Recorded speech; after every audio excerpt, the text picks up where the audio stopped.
This video is brought to you by John Robson Guitar Tuition.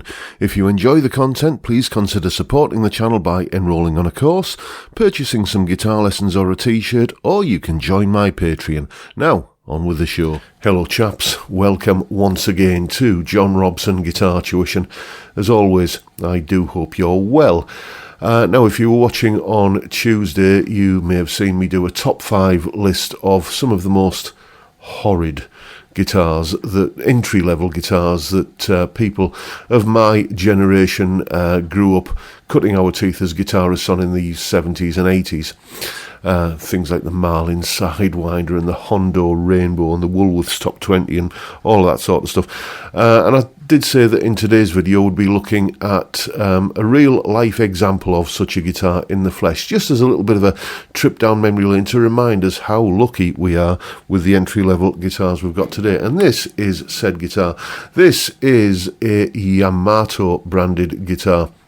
From the early 70s, 71 or 72 I believe, and you can tell it's basically vaguely Les Paul, like it does go a little bit kind of off reservation with this plastic control panel here and the slider switches and stuff, and you know, that is what would probably be marketed these days as a slimline body, isn't it? And we turn it around, we can see we've got the usual kind of early to mid 70s cheap bolt-on construction, and looking at the tuners there, they just, well, do they inspire confidence in you? We do have a truss rod though, which wasn't something that you could take for granted back in those days. You know, that was often an optional extra. The way I came by this guitar was a very generous chap who's a fan of the channel. He's called Brian. He got in touch with me and he basically said that he essentially found this guitar and it was of no use to him, just been hanging on the wall, and would I like to make a video with it and then possibly, you know, if it's worth anything, donate it to Zoe's Place, which is the kids charity around here that I support. So of course I said yes, and it's just been a fun little nostalgia fest getting to know this guitar over the time I've had it.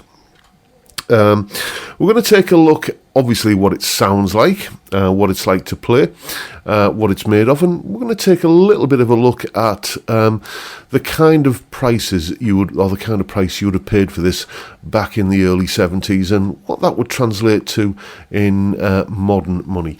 So if we just take a look at the guitar for a moment, you see this kind of rather kind of retro-looking control plate here. If you take a look underneath there, you can see that it is obviously a plywood construction. So no surprises there, and you know, we've got the, as I said, the bolt-on neck as well. The bridge is a wrap-over style bridge like that, very, very simple. You know, nothing wrong with that style of bridge. My first ever Gordon Smith guitar had exactly that style of bridge, and it was a great sounding, great playing guitar, and it pretty well intonated as well. But you can see that the bridge is screwed as far down into the body as it's going to go. Yet, when we take a look at the action, there is the action at the 12th fret. Yes, indeed, that is something to behold, isn't it? I measured that with a ruler, and it is absolutely spot on 5mm action at the 12th fret. So that immediately makes you think, well, yeah, let's take a look at the truss rod then. Let's dial the truss rod down a little bit. So before we do that, you may have seen I did a video a few weeks ago where I'm showing you how to ascertain whether you need to adjust your truss rod or not, and you basically, quick and dirty way of doing it is fret at the first and last frets like that, reach over to the 12th fret and see what sort of clearance you've got. And I've got about the clearance there of a playing card. So that is dialed in. The truss rod is earning its keep here. It's doing, you know, a sterling job. The neck relief is exactly as it should be, yet we've still got that high action there. That can, correct me if I'm wrong, but as far as I'm aware, that can only be the neck pocket isn't correctly cut, or the neck isn't sitting in the body at the correct angle, which can be shimmed. We're not going to do that today. We might do another video on that in future. All today is about is just kind of taking a little bit of a look at the kind of guitars that, as I say, people like me cut our teeth on back in the 70s.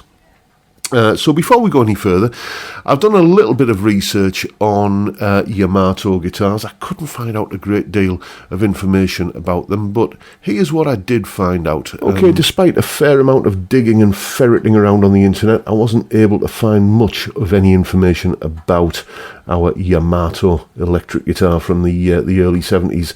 I couldn't find any pricing information or anything like that. That's all lost to the mists of time. I did, however, find out on a couple of message boards that they were also marketed under the brand name Avon, and as soon as I started searching for that brand of guitar, I came across this listing here from, I think this is a 1974 mail order catalogue. I think it's Great Universal Stores or something of that nature. Basically one of the big mail order companies in the UK. And we've got this here, Item F, an Avon lead guitar, which superficially looks a bit like the one that we've got. It's a black Les Paul copy, but you can see we've graduated to a Tune-o-matic and stop bar tail there, and we've got rid of that sort of weird plastic control panel there where the volume and tone controls are mounted on our guitar. But it's of the same sort of pedigree. This is from 74. I believe our guitar is a 71. So we'll use this as a rough guide. Let's zoom in and see what we've got going on with this Avon guitar. Avon 6-string solid body electric lead guitar, superbly styled fast action indeed. Black polyester finished body, white bound edges, 2 all metal pickups, as opposed to what else you're going to make them out of, each with rotary calibrated and volume and tone controls. Pickup selector switch, fully adjustable chromium plated metal bridge. Rosewood fingerboard with large inlaid pearloid position markers, nickel frets, individual chromium plated machine heads, a detachable, as in bolt-on neck, just like ours, with an adjustable truss rod, and recommended for use with Item E, which if we scroll out, Item E is, back in those days, you could buy a Marshall stack from your mum's mail order catalogue. So how much would all of this 6-string fantasticness cost us back in 1974? $59.95.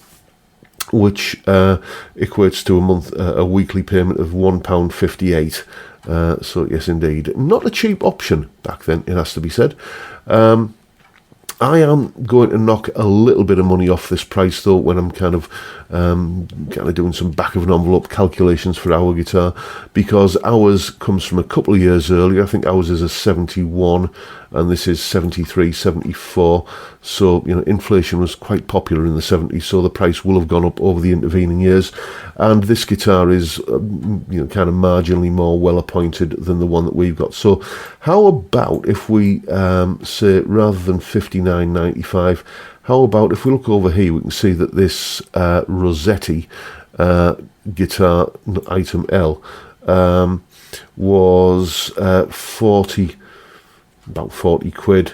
I think our guitar is more of that level of quality than something as aspirational as Item F. So how about we just say ours was nearer 40 quid, and we'll use that as a kind of rough guide to do some calculations with. So if we're going to say that this guitar back in the early to mid 70s would have cost you about 40 quid, let's go just for fun and see. I might be wild of the mark there with that 40 quid, but it feels about right. Let's just for fun go and see. Let's go to an inflation calculator. Here we are on the Bank of England website, and so let's say £40 in 1970. Oh no, we don't know about that far. 1972, let's say. To what would that cost in September 2022? Let's have a look. Oh, wow, £424.46. Okay, yeah, that's something to bear in mind, isn't it? 425 quid, basically, for a plywood-bodied guitar, plywood-bodied Les Paul copy with a bolt-on neck and a 5mm action at the 12th fret. Okay, it may be a fantastic guitar. Let's have a listen. We've got the pickup selectors here. We've got these two little slider switches, I think up is on and down is off. Now, if this is anything like my old 70s Les Paul copy, the Satellite, then I'm thinking that these probably aren't humbuckers. They're probably single coils in humbucker clothes. Let's get rid of that up there. Just hitting the printer on the desk up there. So I'm plugged into the Marshall DSL1 at the moment on the Classic Gain channel, and interestingly, this guitar, or something very much like it, was recommended for use with a Marshall amplifier. So let's see what it sounds like. It's in tune. I just tuned it with the old headstock tuner here. So let's see what kind of sounds we get. This is, I think, yeah, the bridge pickup.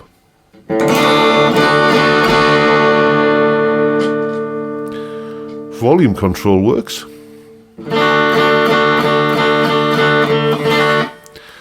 Yeah, now my headstock tuner told me that the guitar is in tune.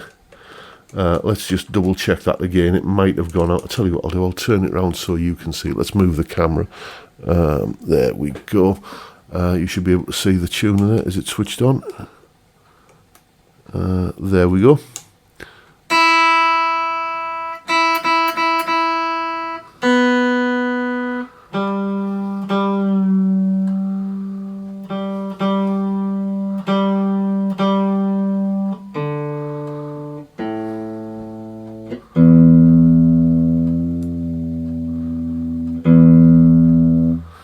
Yeah, that's pretty close to being in tune. I think these strings probably date from 1972 as well, but you know.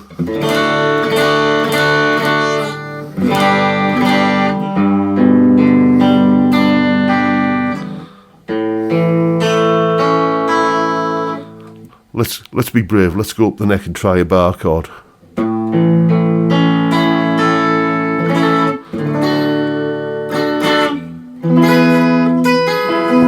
Yeah, it's not horrible, but it's not in tune either, is it? That is just the fact that the action is so ridiculously high, and as I say, these strings, you know, probably should probably go on the Antiques Roadshow, to be honest. I'm also thinking that these pickups are, as I suspected, single coils disguised as humbuckers. Let's just try tapping the pole pieces here. Yeah, you see, we're getting something there. That's obviously that. Yeah, there's no coil. There's nothing on this side of the pickup. It's all. Let's try the neck pickup. So, yeah, you can tell that's got a you know, that's an active pickup there, and I think that's just the microphonic nature of the pickup, picking up me tapping the casing. But on the bridge pickup, you can definitely tell that. Oh, there we go. Hello, where's the sound gone?